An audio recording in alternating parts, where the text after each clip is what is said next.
This is Sarah with RegisteredNurseRN.com, and in this video, I want to be performing a nursing head-to-toe assessment. This video will be similar to what you have to perform in nursing school whenever you're doing your clinical checkoff. Now, whenever you actually start working as a nurse, you'll be able to tailor this head-to-toe assessment to focus on the patient's needs, and you'll get a lot faster at this. So what I want to do is I want to cover literally how to assess from the hair on the head all the way down to the toes. So let's get started. Now, when you're doing your head-to-toe assessment, you follow that sequence of how you assess each system. So you start out whenever you're looking at a system, you're going to inspect it, then palpate, percuss, and then auscultate. Except you're going to change it up a little bit whenever you're going over the abdomen. You're going to inspect, auscultate, percuss, and then palpate. And the reason that you're going to auscultate second instead of last is because whenever you perform palpation percussion, if you did that before, it could alter the bowel sound. So we want to go ahead and just auscultate, get a baseline of what we can hear, and then we will percuss and palpate. So first, what you want to do is you want to perform hand hygiene and provide privacy to the patient. Then introduce yourself to the patient and explain what you're going to be doing. So hello, my name is Sarah, and I'm going to be your nurse today, and I need to perform a head-to-toe assessment. Is that okay with you? Yes. Okay. Then proceed and look at their armband. So while you're doing this is going to help you make sure you have the right patient, and you're going to be testing them to see if they know who they are, their date of birth, and ask them some other questions to assess that neuro status.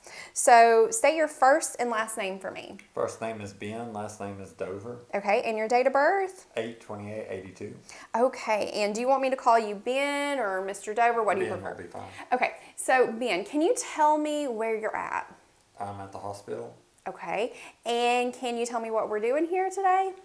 Head-to-toe assessment. Okay, and who's the President of the United States? Donald Trump. Okay, so he answered all those correctly, and he's alert, and he's oriented ×4. He knew who he was able to tell me his name, his date of birth, where he was, what we're doing, and current events. So we can chart alert and oriented ×4. Then you'll want to collect vital signs, such as the patient's heart rate, blood pressure, temperature, oxygen saturation, respiratory rate, and the patient's pain rating. So Ben, are you having any pain on a scale 0 to 10, with 0 being no pain at all and 10 being the worst pain you've ever had? No pain, 0. Okay. And I have a video on how to assess those vital signs in depth if you want to watch that video, and a card should be popping up so you can access that video.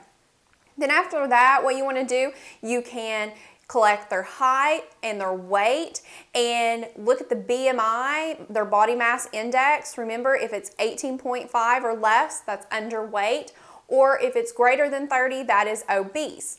Now, while you've been doing all that, asking them these questions, doing their vital signs, you're also, before you've even really assessed the system, you are already collecting information. For instance, how is that patient responding to you? What's their emotional status? Are they calm? Are they agitated? Are they drowsy? What's going on with them? Do they look their stated age? Does his skin color match his ethnicity? Does he understand my questions, or does he seem like he can't hear them very well? Or is there a delay whenever he responds to me, or does he respond appropriately and at an appropriate time? Also, do you notice any just outward abnormalities like an amputation, any masses, lesions? Is his skin sweaty, cold and clammy? Do you notice any cyanosis right off the bat? Also, is his hygiene good, and is his posture good, and do you notice any abnormal smells? So during all that, you're really collecting all that information. Now what we're going to do is we're going to start with the head and move our way down to the toes. So we are first going to inspect the head, and we are looking at the skin color. It's nice and pink. We're also going to make sure that the head is the same size as how it should be for the body, and it is. And we're looking for any abnormal movements or twitching of the face that he can't control that are involuntary. clearing, we don't see anything, and we're making sure that the face is symmetrical. There's no drooping on one side, like in this picture. There's drooping on one side of the face, and this can be seen in Bell's palsy or in stroke. And we're also just looking at the eyes and the ears. Are they at the same level? And while we're here, we're going to go ahead and look at the facial expressions and test cranial nerve 7, which is the facial nerve. So can you close your eyes tightly for me and open them up? Okay. Now smile for me, frown, and puff out your cheeks. Okay, and he did that with ease, so that cranial nerve is intact. Next, what we're gonna do is we're gonna palpate the head, the cranium. We're gonna check for any masses, indentations, look for skin breakdown, any infestations. And for this part, I like to wear gloves. So let's look at the hair. So what we're doing is we're feeling for any masses, indentations, and also with this, we're looking for any skin breakdown. And if your patient's immobile, you really wanna check the back of the head back here because they're laying on it a lot and there can be breakdown back there. Also, while you're doing that, look inside the hair. Make sure there is no infestations like lice, and there's no abrupt, like rounding areas of baldness, which could represent alopecia. Then after that, since this patient has a beard, you want to check the beard as well, any lesions, any infestations or anything like that, and just look around. And then once you're done with that, what you want to do is you'll doff your gloves and perform hand hygiene. Next, what we're going to do is we're going to find the temporal artery and we're going to palpate them bilaterally, and they are both found right here. And his are about a 2+. And then while we're right there, we're going to go ahead and test cranial nerve 5, which is the trigeminal nerve. And this nerve is responsible for many things like mastication. So what I'm going to have you do, Ben, is I'm going to have you clench your teeth, like bite down for me. And I'm going to feel the masseter muscle, which is right there, and it should be a nice firm ball. And then feel the temporal muscle. Now what I'm going to do to also test that nerve is have him try to open his mouth against resistance. So try to do that for me. Okay, and he can do that. Now, while we're here, we're going to go ahead and feel the temporal mandibular joint. And we're going to feel right here, and I'm going to have you open and close your mouth. And I'm feeling for any grating or clicking sensations, and I feel none. Then we're going to palpate the sinuses, and I'm going to put pressure on these two sinuses right here, and you tell me if you feel any pain, okay? So the maxillary? No. And the frontal? No. Next, we're moving down to the eyes, and we're going to inspect the eyes first. And we're looking at several things. We're looking at the eyelid. We're looking at the sclera, which is the white of the eyes. We're looking at the iris. We're looking at the pupil. And we're looking at the conjunctiva. So you shouldn't see any swelling of the eyelids. You should see that the sclera is white and shiny. It shouldn't be yellow like in jaundice. And the conjunctiva, when you pull down the lower lid, have the patient look up, it should be nice and pink. It shouldn't be red. You shouldn't see any drainage or anything like that. Then look at the eyes. How do they set in the eye socket? Are they equal? For instance, is there any strabismus? Is there a cross eye where one eye turns in more, turns out or up or down? And these eyes are normal. There's no strabismus. Next, you want to look at anisocoria, where one pupil would be smaller than the other pupil. Are they equal in size? Normal pupils should be 3 to 5 millimeters in their measurement, and here his are about a 3, and they are equal. Next, what we're going to do is we're going to assess some cranial nerves. We're going to be looking at cranial nerve 3, which is ocular motor, 4, trochlear, and then 6, which is abducens. And we're going to do several tests to check their function. The first one, what we're going to do is we're going to be looking for any involuntary shaking of the eye called nystagmus. And how we're going to do that is we're going to take our pen light, we're going to hold it about 12 to 14 inches away from the patient's nose. And Ben, what I want you to do is keep your head still, don't move your head, and just use your eyes to watch where I move the pen light. And as you're doing this, you're going to perform it in the 6 cardinal fields of gaze, and you're just going to move it, and you're looking for any involuntary shaking of the eyes. So here we go.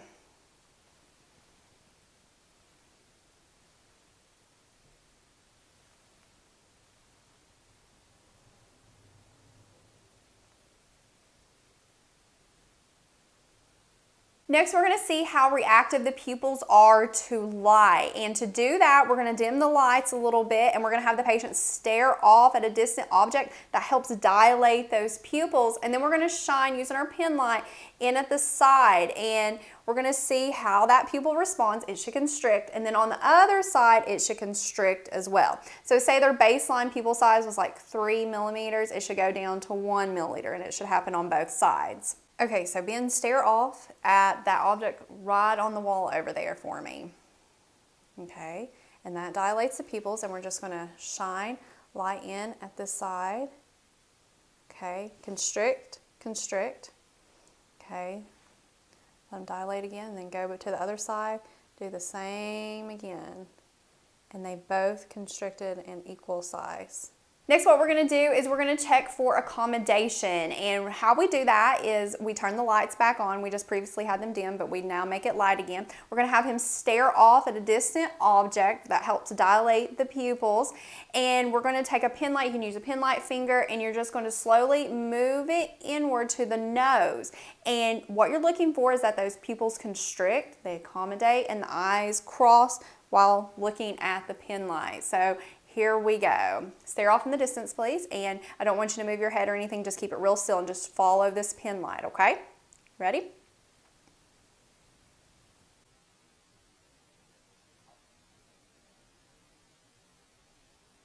Okay. So now we can document, because we just checked all of the things with the eyes, we can document that the pupils are equal, round, reactive to light, and the accommodate. So that's where that acronym PERRLA comes into play. Next, we're going to move on to the ears. So first, what we do is we inspect the ears. We look on the outside of the ear. Is there any abnormalities, any redness, any drainage, anything like that? And Ben, are you having any pain in your ear? No. Okay.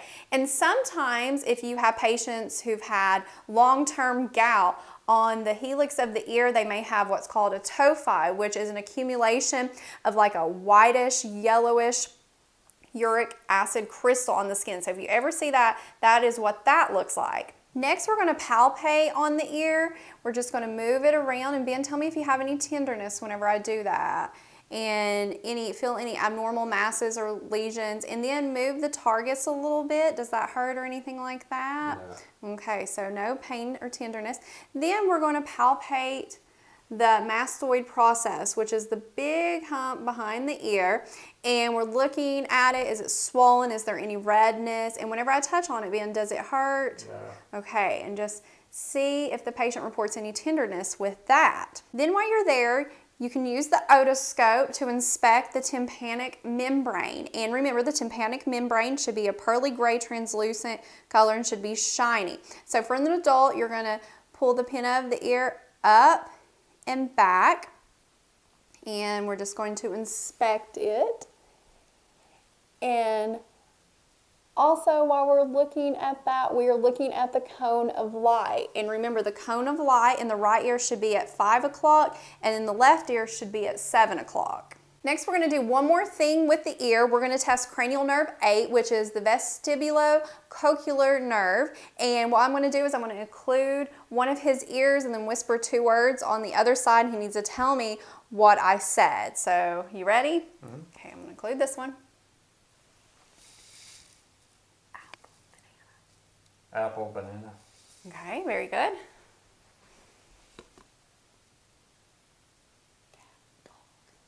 Cat, dog. Okay, and that nerve is intact. Next, we're going to move on to the nose, and we're going to inspect the nose. We're going to make sure it's midline on the face, which it is. We're going to look at the septum. Is it deviated, anything like that? And ask the patient, are you having any trouble with your nose? Are you having any drainage or anything like that? No. And you want them to you want to check the patency of the nose. So Ben, I'm going to have you occlude one side of the nostril, breathe out the other, and vice versa. Okay, heard airflow. Airflow, nice and patent, because sometimes people can have polyps that can block it or the deviated septum. Then you want to take your pen light and you just want to look inside the nose, look for any drainage, redness, or any like polyps or anything like that. And everything looks clear, I don't see anything. And then we're going to test the olfactory cranial nerve 1, the sense of smell. So Ben, what I'm going to have you do is I'm going to have you close your eyes and I'm going to put something in front of your nose and have you breathe in and smell, and you tell me what you smell. And whenever you do this, use something that's pleasant smelling, not something that's really stinky, because it could elicit like a gag reflex or something like that if the person has a sensitive nose. Okay? Vanilla. Okay, and this was vanilla extract, and that is correct. So that cranial nerve is intact. Next, we're going to move on to the mouth. And for this part, like to wear gloves. And if your patient is coughing and hacking, you might want to wear a mask with a shield so you don't get any mucus on your face or in your mucous membrane. So first what we're going to do, we're just inspecting the lips, make sure they're nice pink color, they're not chapped, there's no sores on them. And one thing with a lot of patients, whenever their oxygen saturations are low, their lips may turn dusky or blue color, so you want to make sure they're nice and pink because that can represent our oxygen level. Now let's inspect the inside of the mouth, but first let's test cranial nerve 12, which is the hypoglossal nerve. And what I'm going to have you do, Ben, is I'm going to have you stick out your tongue and move it side to side. Okay, and he does that with ease. Now what we're going to do is we're going to inspect the inside of the mouth. You'll need a tongue blade for that. And just open up your mouth for me. And I'm going to look on the inside of the cheeks, nice and pink, don't see any sores. You're looking to see if they're nice and pink and there's no lesions or anything like that. And stick out your tongue for me. The tongue should be moist like this and pink. You don't want it to be beefy red, which is like in pernicious anemia. You don't want it to be dry or cracked. That could be dehydration. Okay, you can put the tongue in. Then I want you to lift up your tongue for me and look for any lesions underneath the tongue. That's where mouth cancer can hang out, and I don't see any. Okay, you can close. Then while you're also looking at the gums, open up a little bit. You're gonna look around for cavities, any loose or broken teeth, no dental caries in there. Then, okay, sort of open up your mouth a little bit more, put your tongue down, and you're going to look at the soft and hard palate. Now, while you're in there, you want to look at the uvula. Make sure it is nice in midline, and his is nice in midline, and we're going to test cranial nerve 9, the glossopharyngeal. And so what I'm going to do is I'm going to have you say ah, and what you want is that uvula to move up. Okay, and then we're just going to test the gag reflex. I'm sort of just going to poke a little bit back there and elicit a gag reflex. Okay, there you go. The gag's really good.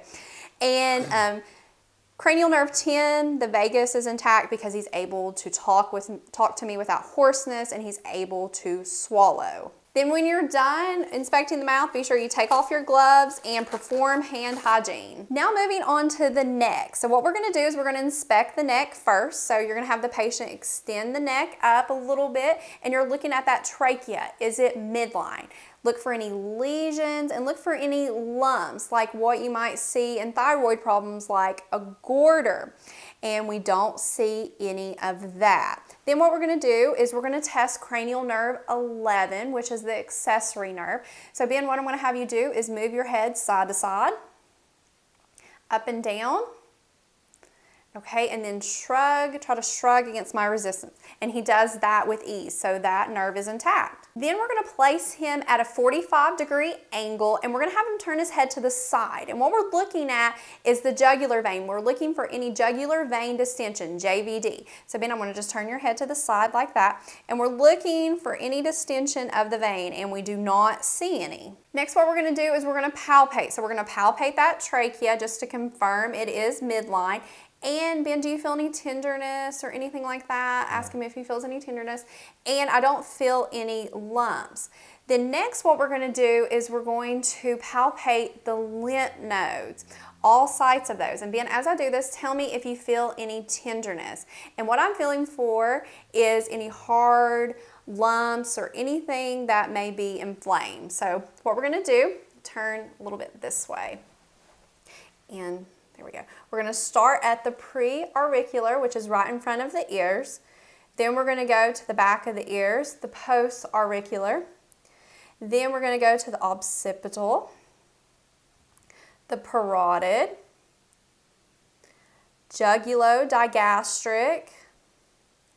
Then we're going to go to the submandibular. and then the submental. Then we're going to go to the superficial cervical, and then we're going to make our way down to the deep cervical chain. Any tenderness so far? Then we're going to go to the posterior cervical, and then right above the clavicle, we're going to go to the supraclavicular. And did not feel anything and no tenderness. Next, we're going to palpate the carotid artery, and this is one artery that you do not palpate bilaterally, you do one individually. So we're going to feel on this side, and you're going to find it next to where the groove of the neck and next to the trachea, and his is nice and bounding, it's 2+. Then we're just going to feel on the other side, and same strength, 2+. Then lastly, what we want to do is we're going to auscultate the carotid artery, and you're going to do one side at a time, and you're going to compare sides. And you're going to listen with the bell of your stethoscope, and we're listening for a bruit, which is a swishing sound. So Ben, what I'm going to do is I'm going to have you breathe in, breathe out, and hold it for me, okay? Go. Breathe in, breathe out.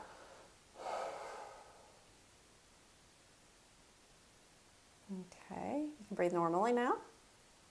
Did not hear it on that side. Okay, breathe in, breathe out for me, and hold it.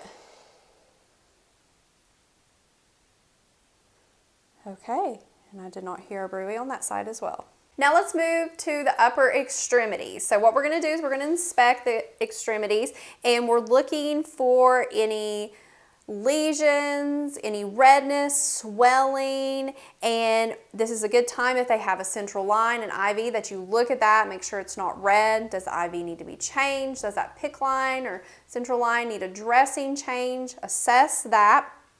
Then you can palpate, and what we're going to do is we're going to palpate our pulse, our radial artery. So feel those bilaterally, and they are 2+ and they're equal. Then we're going to check capillary refill, and to do that we're just going to press down on that nail bed and see how fast it comes back, and it's less than 2 seconds. Then we're going to check skin turgor by just pinching the skin and see how fast it goes back, and that was good. Then we're just going to look at the range and the motion of the fingers and the hands. Look at these joints in the hands. Do you see anything abnormal, like for instance like Herbadine or Bouchard's nodes, which are found in osteoarthritis? And ask the patient, are you having any pain in your hands or anything like that? No. Then you can palpate the brachial artery, which is found in the bends of the arm, and just feel those because that's another pulse site, and those are 2+. And just as a side note, if this was a patient that was getting dialysis and they had an AV fistula, you would want to palpate that and feel for the thrill, make sure that that is present up in that arm wherever their fistula is at. Then you want to test the muscle strength. So what we're going to do is I'm going to have you squeeze my fingers as hard as you can, okay? Okay, that's really good. Then I'm going to have you push up against my hands, and I'm going to push up against your arms. Okay, push. Okay, very good. Okay, and 5+ normal strength. Then we're just going to test put your hand underneath the elbow and just feel as you move the arm. Do you feel any grating, crepitus of those joints? A lot of times in arthritis, you can feel that. And move that bilaterally.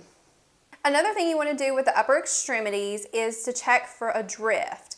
And what you will do is you'll have the patient hold out their arms and close their eyes, hold it up for about 10 seconds, and you're looking for a drift like this. So go ahead, do that and close your eyes, okay? And we're assessing to see if this hand will drift upward. And a lot of times, if a patient has had a stroke, okay, you can put them down, has had a stroke or something like that, you will see a drift. Next, we're moving on to the chest, and we're going to inspect the chest. We're looking for any abnormalities like lesions or any wounds, anything like that. We're also inspecting the patient's effort of breathing. Is it really labored? Are they using those accessory muscles to breathe?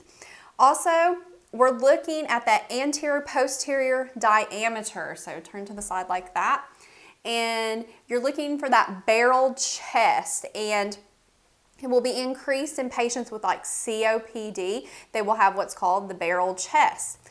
And now what we're going to do is we're going to listen to heart sounds, and then we're going to listen to lung sounds. So first, let's auscultate heart sounds, and we are going to do this in 5 locations, and they're based on where the valves are located. And I like to remember the mnemonic: all patients effectively take medicine, and the first letter of each word represents the valve except for effectively. So A would be aortic, P in patients would be pulmonic, effectively would be Erb's point, and this is just the halfway point between the base of the heart and the apex of the heart, and there's no valve location there. And then T is for tricuspid, and then M is for medicine.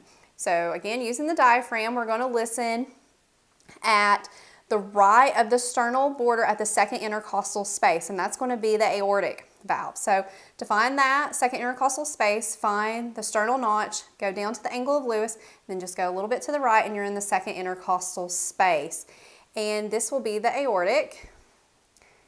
And we're just listening, lub-dub, S1, S2. And S2, the dub, is going to be louder in this location. Then we're going to go a little bit over to where the pulmonic valve is found. That's on the left of the sternal border at the second intercostal space. So we're just right across. Again, just listening to lub-dub, and S2 dub is going to be louder in this location. Then we're going to go a little bit down to the third intercostal space, and this is Erb's point. And again, you can hear lub-dub, but there's no specific valve here. Then we're going to go down to the fourth intercostal space, and this is where the tricuspid valve is. And lub, S1, is going to be the loudest at this location. Then we're going to go to the fifth intercostal space, mid-clavicular line, and we're going to listen to the mitral valve. And again, S1 is going to be loudest here, dub. And there's something special about this site. This is the point of maximal impulse. This is where you're going to listen for the apical pulse. So we're going to set here and we're going to count it for 1 full minute. And a normal apical pulse in an adult should be 60 to 100 beats per minute. And his apical pulse was 63. Then we're going to switch over with the bell of our stethoscope, and we're just going to repeat in those locations, and we're specifically listening for heart murmurs, so that swooshing, blowing sound. So that's what we're going to listen to with that.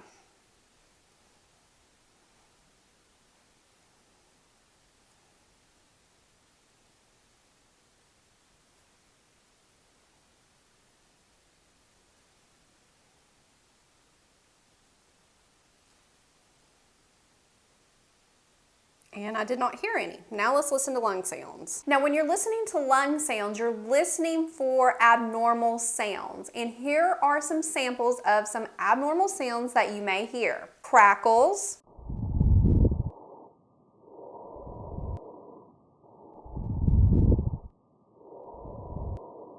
Wheezes. A friction rub.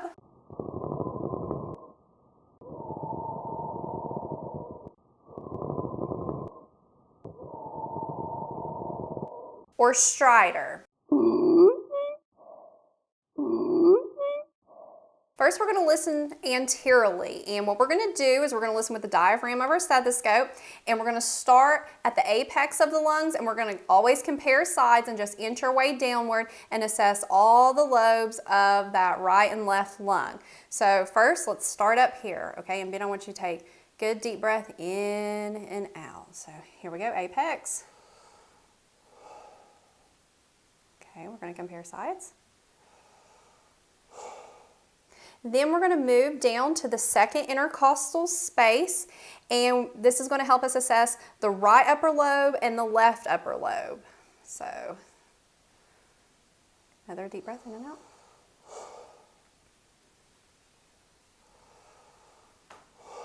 Then we're going to go down to the fourth intercostal space, and we're going to assess where our right middle lobe is and our left upper lobe, because remember, the right lung has 3 lobes and the left lung has 2 lobes. So let's listen to our left upper lobe.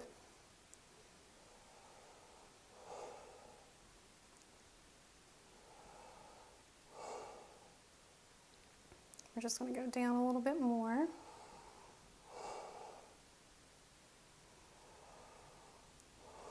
Then we're going to go mid-axillary at the six intercostal space, and we're going to listen to the right and left lower lobes. So if you just want to turn to the side right there, take a good deep breath in for me.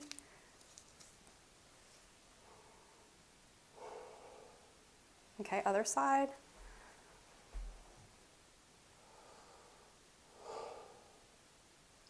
Okay, now let's listen posteriorly. Again, using the diaphragm of the stethoscope, you're going to start listening at the apex and work your way down. And one thing to keep in mind when you're listening back here, you have the scapula, and you don't want to listen over those because you won't be able to hear the sound. So you're going to listen in between where the scapula and the spine are, so down in these regions right here. And again, we're just going to compare sides, and you can do this part at the end if you wanted to whenever you turn your patient over to look at their back side, but we're just going to go ahead and do it now. So we're going to start here in the apex, compare sides. Then we're going to find C7, which is that vertebral prominence. It's the big ball right there. You can't miss it. And go down to about T3, and you'll be in between the shoulder blades, and go a little bit in between the shoulder blades and the spine right in there, and you're going to assess the right and left upper lobes.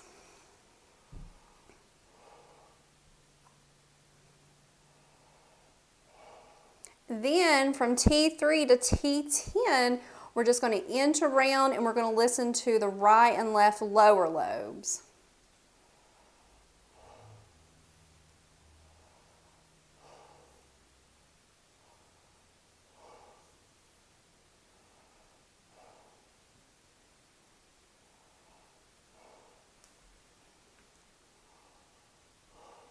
Okay, now we're going to assess the abdomen, and remember, we're switching our sequence in how we assess. We're going to do inspection, auscultation, and then percussion or palpation.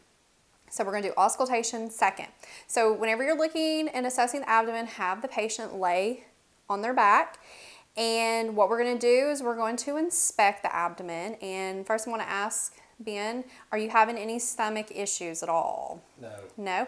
Okay, and when was your last bowel movement? Yesterday morning. Yesterday morning. And how are you urinating? Do you have any pain while you're peeing? Do you have problems starting a stream? Any discharge, anything like that? Nope, it's normal. Okay, and with your male patients, you want to ask about that due to prostate enlargement with starting a stream. And if he was female, I would ask him when his last menstrual period was, and also, again, ask the female patient about urinating and things like that. Now, if the patient had a Foley, this is the time when you would want to look at the urine, inspect the Foley, and look at that. Just conglomerate your urinary system and your GI system together. Okay, so we're inspecting the abdomen.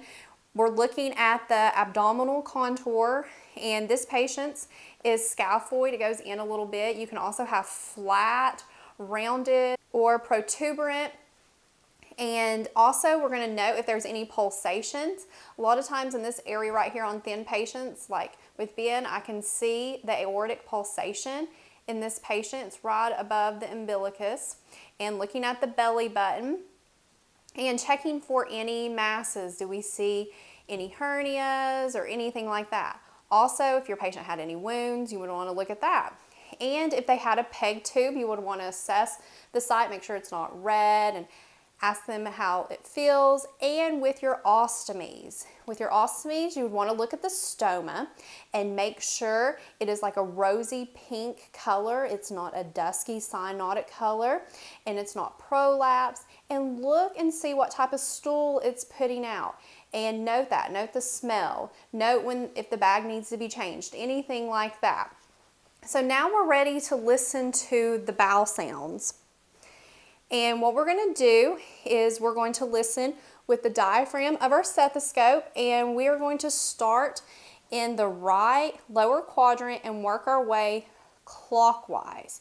And we're going to listen to all 4 quadrants, and you should hear 5 to 30 sounds per minute. And if you don't hear any bowel sounds, you need to listen for 5 full minutes. And you need to note, are these normal, are they hyperactive, or hypoactive? So let's listen. Okay, this is our right lower quadrant. We're going to move up to the right upper quadrant. Move over to the left upper quadrant. And then down to the left lower quadrant. And bowel sounds are normal. Now we're going to listen for vascular sounds, and you're going to do this with the bell of your stethoscope, and we're going to listen at the aortic, we're going to listen at the renal arteries, iliac arteries, and you could listen at the femoral arteries if you needed to. So you're going to listen at the aorta artery, and it's a little bit below the xiphoid process and a little bit above the umbilicus, so about right here, and we're listening for like a blowing, swishing sound, which would represent a bruit. Okay, and none is noted. Then we're going to listen at the right and left renal arteries, which is a little bit down from the aorta location. So here's the right. Okay, none noted, and then over the left. Then we're going to listen at the iliac, and it's a little bit below the belly button, right here. And this is the iliac artery. And then listen on the other side. And again, like I pointed out, you could listen at the femoral artery in the groin if you needed to. Now we're going to do palpation. First, we're going to do light palpation, then deep. And Ben, as I do this, please tell me if you feel any pain or tenderness. So first, we're going to do light palpation. We'll just start in the right lower quadrant and work our way around. And you're going to go about 2 centimeters.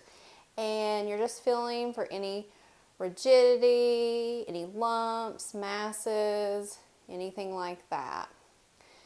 How's that feel? It feels fine. Okay. Okay, now we're going to do deep palpation. And we're going to go about 4 to 5 centimeters, so a lot more deep. And again, you're just feeling for any masses, lumps, and Ben, tell me if you have any tenderness. And sometimes you can do this with 2 hands if need be, if you're not strong enough like me.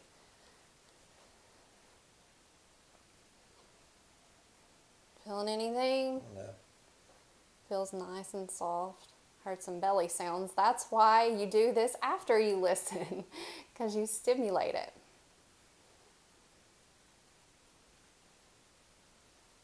Okay, everything felt good. Now we're going to assess the lower extremities. So first what we're going to do is we're going to inspect. We're going to look at the color from the legs to the toes, making sure it's nice and pink. And here we see that Ben has a little bit of a tan line here. And we're looking at the hair growth as well. You want to make sure there's normal hair growth, because in PVD you will see hairless, shiny, thin legs. And here we have excellent hair growth. And also, do you see any abnormal swelling just right off the bat before you've even touched the patient? And look at the legs and the feet for any swelling, redness, swelling. Do you have any pain or anything in your legs, anything like that? And look at the joints, make sure there's no redness on the joints, because a lot of times with gout, it likes to start out in the big toe, so make sure that everything looks good. And then on your diabetic patients, make sure you look at the bottoms of their feet, because these patients don't have the best feeling in their feet. So their shoes could be wearing on them, or they could have stepped on something and not even know it. So inspect those feet, make sure there's no ulcers or anything like that needs to be addressed. Also, look at the toenails. Do the toenails look healthy? Or is there fungus? Or are they missing toenails? Or they have a really bad ingrown toenail? So assess for that. Next, you want to palpate your pulses. We'll palpate the popliteal pulses, which are behind the knee. And those are about 2+. They're equal bilaterally. And I'm just feeling his legs. They're nice and warm. And I'm going to push over his tibia firmly. And I'm seeing if there's any edema. So push there. And if there is edema, a lot of times whenever you push down, it's like this hard-like type gel. It'll just separate and your finger will leave this indentation. And here we don't have any. Now we're going to palpate on the feet, and we're going to feel on the pulses. And I'm going to don gloves, perform hand hygiene, don gloves, and we're going to feel on the pulses in the feet. We're going to feel on the posterior tibial. And 2+, really good. And then we're going to feel the dorsalis pedis, which is on top of the foot. 2+ with that. And if you can't ever find these, because sometimes these are hard to find in patients, you can get a Doppler if you have one on your floor. Next, I'm going to check the capillary refill on his toes, just like how we did with the fingers by pushing down. In less than 2 seconds. Check the other one.